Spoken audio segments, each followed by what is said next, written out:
بسم اللہ الرحمن الرحیم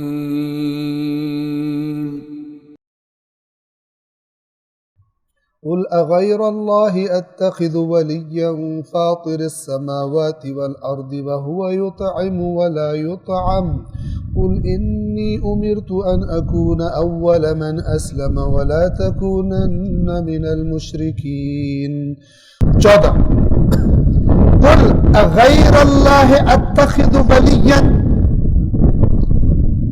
کہہ دیجئے کیا میں اللہ کے سوا کسی اور کو ولی بناؤں، اپنا آقا بناؤں؟ فاطر السماوات والارض، وہ اللہ کے جو آسمانوں اور زمین کو جس نے پھاڑ کر بنایا ہے. شک کرنا، پھاڑنا اسے کہتے ہیں فطر السماوات والارض. فاطر، جیسے آج کل جو سائنسی لوگ ہیں وہ بھی کہتے ہیں کہ یہ کائنات ایک دھماکے سے پھٹ کر پیدا ہوئی، مثال کے طور فاطر السماوات والارض. یا قرآن فرماتا ہے اولم یرو، کیا انہوں نے نہیں دیکھا، غور نہیں کیا، ان السماوات والارض کانتا رتقا، کہ یہ آسمان اور زمین جو تمہیں نظر آ رہے ہیں، یہ وسعتوں والی کائنات، کانتا رتقا، یہ بالکل ایک نقطے کی طرح تھے، جڑے ہوئے تھے. ففتقناہما، تو ہم نے ان کو پھاڑ کر علیحدہ کی اور یہ کائنات بنائی. وجعلنا من الماء كل شيء حي، اور ہم نے ہر زندہ چیز کو پانی سے پیدا کیا جو حیات رکھتی ہے. لہذا آج بھی سائنسدان مریخ پر کیا ڈھونڈتے ہیں؟ کیا ڈھونڈتے ہیں؟ پانی ڈھونڈتے ہیں. پانی ہوگا تو آگے پھر بات بنے، ورنہ مسائل نہیں ہوگا. کہہ دیجئے کیا میں آسمانوں اور زمین کے خالق اللہ کو چھوڑ کر کسی اور کو اپنا ولی بناؤں؟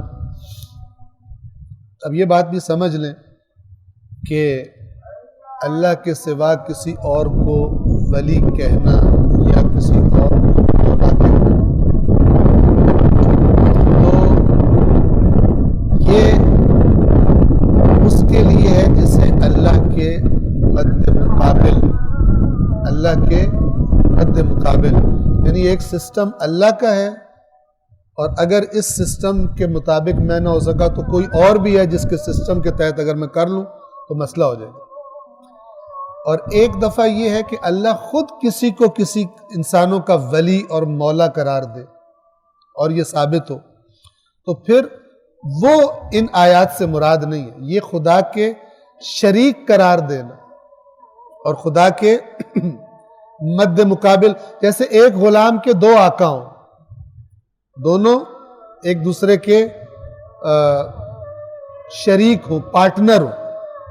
یعنی اگر ایک کام کرنے لگے اور تو دوسرا کہے کہ نہیں یہ کام کرو، جس کو شریک کہتے ہیں. اور ایک دفعہ ہے کہ اللہ تعالیٰ مثلا خود کہے کہ تمہارا ولی اللہ ہے اور اللہ کے بعد اللہ کا رسول ہے، تو یہ اس کے اندر شامل نہیں ہے، چونکہ وہ خود قرآن نے بیان کیا ہوا.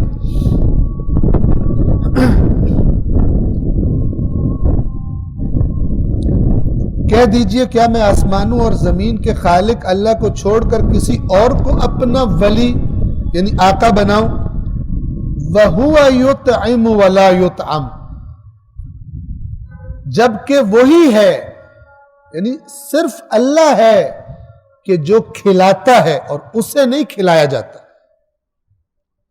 یعنی رازق ہے، مرزوق نہیں ہے، اور وہ حقیقی رازق ہے. یعنی اللہ تبارک و تعالی کے علاوہ جو بھی مخلوقات ہیں وہ محتاج ہیں کہ انہیں زندہ رہنے کے لیے جو چاہیے پرووائڈ کیا جائے. صرف اللہ ہے کہ جس کو کسی کی کوئی محتاجی نہیں ہے کہ کوئی اسے کھلائے پلائے، کوئی اس کی ضروریات پوری کرے، کوئی ضرورت پوری کرے تب اللہ باقی رہے گا نہ. تو یہ وَهُوَ يُطْعِمُ وَلَا يُطْعَمُ، اور جبکہ وہی ہے جو کھلاتا ہے اور اسے نہیں کھلایا جاتا. قل، اب یہ مشرکین کے جو سمجھ لیں کہ یہی باتیں تھی جن میں وہ شریکوں کو اپنے ان کی طرف نسبت دیتے تھے. اس کی توجہ رہے, یہ جو آیات اتری ایسے نہیں ہے کہ جو مکے کے لوگ تھے وہ کوئی اور عقائد تھے اور یہ کسی اور عقائد کو رد کر رہے ہیں. یہ جو اللہ تعالیٰ اپنی توحید بیان کر رہے ہیں, اس کا مطلب ہے اسی قسم کے انہی کے بارے میں خرافات اور شرک ان لوگوں میں موجود تھا. وَهُوَ يُطْعِمْ وَلَا يُطْعَمْ, اس کا مطلب ہے کہ وہ اوروں کو بھی اس طرح سمجھتے تھے کہ وہ بھی بے نیاز ہیں اور وہ بھی جناب کھلاتے ہیں اور رزق دیتے ہیں اور فلان. قُلْ إِنِّي أُمِرْتُ أَنْ أَكُونَ أَوَّلَ مَنْ أَسْلَمَ, اے رسول کہہ دیجئے کہ بے شک مجھے امر کیا گیا ہے کہ میں سر جھکانے والا سب سے پہلا ہوں. یعنی کوئی مجھ سے آگے نہ بڑھ جائے اللہ کے احکام کے آگے سر جھکانے. یعنی ہر حکم جو اللہ کی طرف سے آ رہا ہے سب سے پہلے رسول اللہ نے خود اس کو فالو کرنا. لہذا کوئی یہ کہے کسی شریعت کے حکم کے بارے میں کہ یہ تو رسول پر نہیں ہے, یہ اہل بیت پر نہیں ہے, وہ جھوٹ بولتا ہے. سب سے پہلے مجھے یہی حکم ہے کہ سب سے پہلے اس کے آگے سر تسلیم خم کروں. وَلَا تَكُونَنَّ مِنَ الْمُشْرِكِينَ, اور ہرگز مشرکین میں سے آپ نہ ہونا. یعنی یہ رسول اللہ سے اللہ کی طرف سے کہا جا رہا ہے کہ آپ ہرگز مشرکین میں سے نہ ہو جانا, آپ کو ان چیزوں کو فالو کرنا ہے جو اللہ بتا رہا ہے.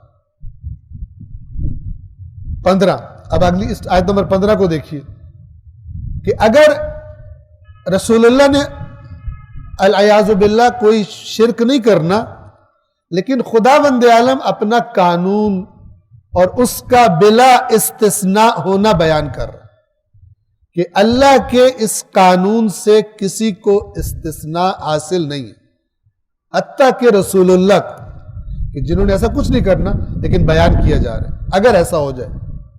اللہ العلی العظیم.